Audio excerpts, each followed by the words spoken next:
Hi there, kids. This is Pastor Paul, here again to read you another story. I'm going to read a story about a little girl. Now, she's made up, she's fictional, but she's going to hear a story from the Bible, and this is a real story. It's the story of Jonah. I hope you enjoy this. This is the story of Jonah. This children's book is written by Alice Joyce Davidson. Alice was a little girl who liked to sing and play. She loved her Bible storybook and read from it each day. See the little girl? She's reading to her dolly and her little teddy bear. It's a good thing to read, isn't it? Some of you are just learning to read. She was reading Jonah's story, all about that Bible time, when an airmail bird delivered a note that had this rhyme: "Reading is the magic key to take you where you want to be." Can you imagine if you heard a bird deliver a message that said that to you? The book that Alice held became a giant magic screen. She walked on through to Bible land and came upon this scene. So in this storybook, we're imagining that Alice can go back to Bible lands, and now there's a true story from the Bible that Alice is going to hear about. God was telling Jonah, "I have for you a mission. Jonah, go to Nineveh and fix a bad condition.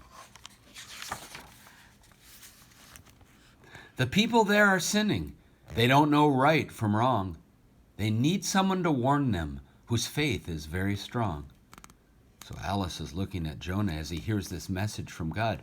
Sometimes God calls us to do things he wants us to do, doesn't he? Unfortunately, Jonah wasn't very willing.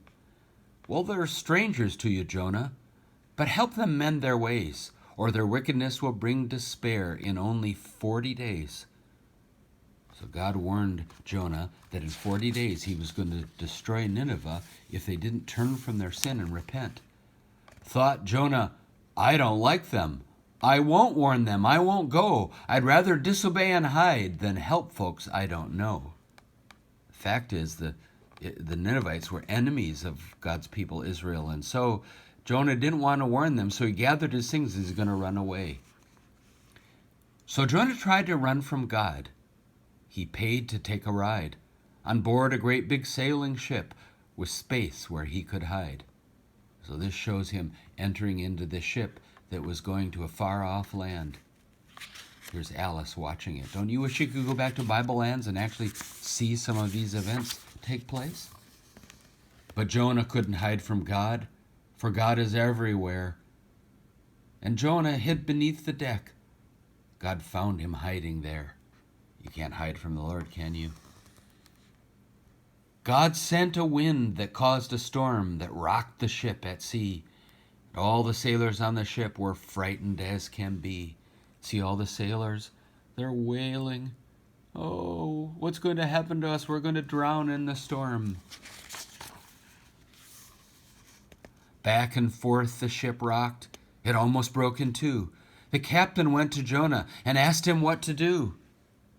Here the poor people are despairing, and the waves are coming over the side of the ship, and they're wondering if they're ever going to survive. If you've ever been at a storm at sea, that's a very frightening thing. Jonah said, "I ran away and disobeyed the Lord. It's me you want to punish, so throw me overboard." That was very brave of Jonah, wasn't it? He realized that God was judging him for disobeying, and he thought that maybe if they threw him overboard, the storm would calm. Well, the sailors didn't want to do as Jonah said they should. The storm kept growing worse and worse, as Jonah knew it would. They're fearful for their very lives. To calm the storm, the sailors had to follow Jonah's wish. They threw him in the sea, and then God sent a great big fish.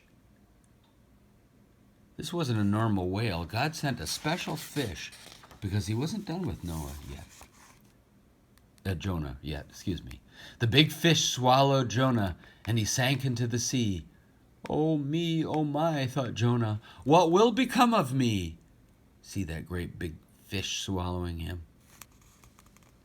Inside the fish's belly, all alone, he cried. All alone and scared he stayed. For 3 long days and 3 long nights, Jonah prayed and prayed. Well, I'd pray too inside the belly of a fish. If that's where I was, it must have been dark and cold, and he was miserable, and there was nothing to eat. He cried out to God. That's a pretty good thing to do when you're in a difficult place, isn't it? Jonah asked God to forgive him for running away, for Jonah knew that it was wrong to ever disobey. We shouldn't disobey our parents, and we surely shouldn't disobey God. Here's poor Jonah in the belly of that fish. He thanked God for his mercy. He thanked God for his care. And from the bottom of the sea, God heard his every prayer. Here's that great big giant fish that had swallowed Jonah up.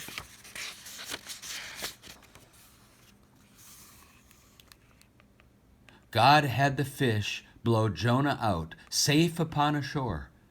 And God told Jonah he should go to Nineveh once more. So here's that fish, and he came near the shore, and he just erped Jonah right out onto the shore. Oh, I'm sure Jonah was so glad to be on dry land. And in our story, here's Alice watching it happen. This time, Jonah minded God. To Nineveh he went.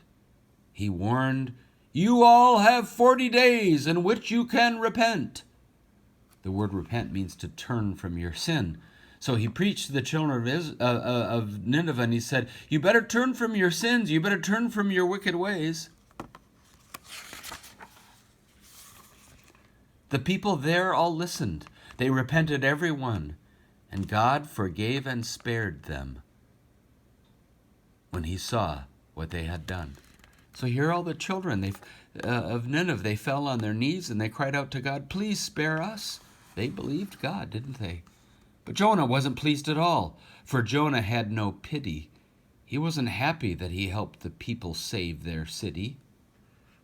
Oh, poor Jonah wasn't very kind. He wasn't glad that the people were spared from judgment because those people were the enemy of his people, the Israelites. He wasn't being kind or godly at all, was he?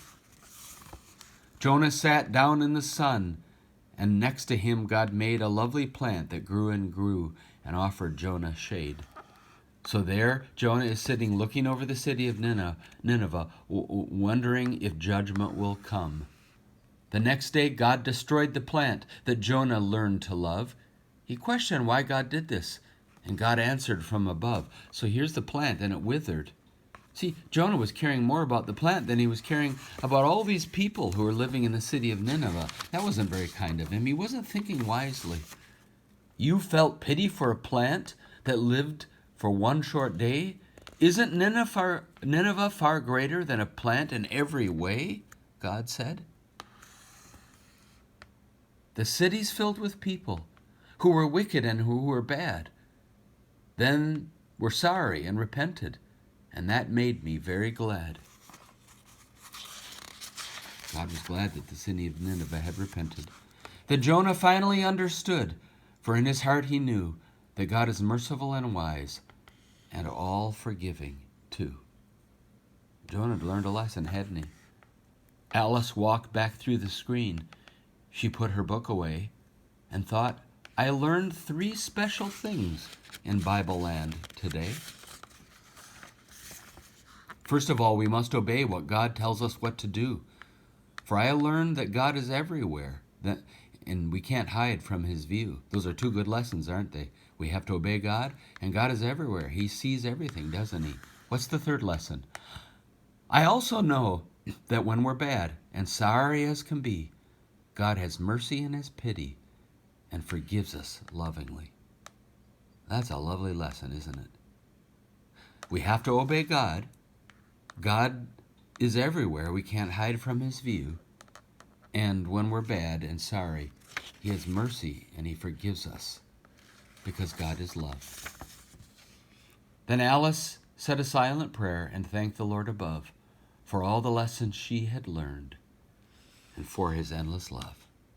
What a fantastic story. I hope that's a blessing you today. This is Pastor Paul. I'm out for now.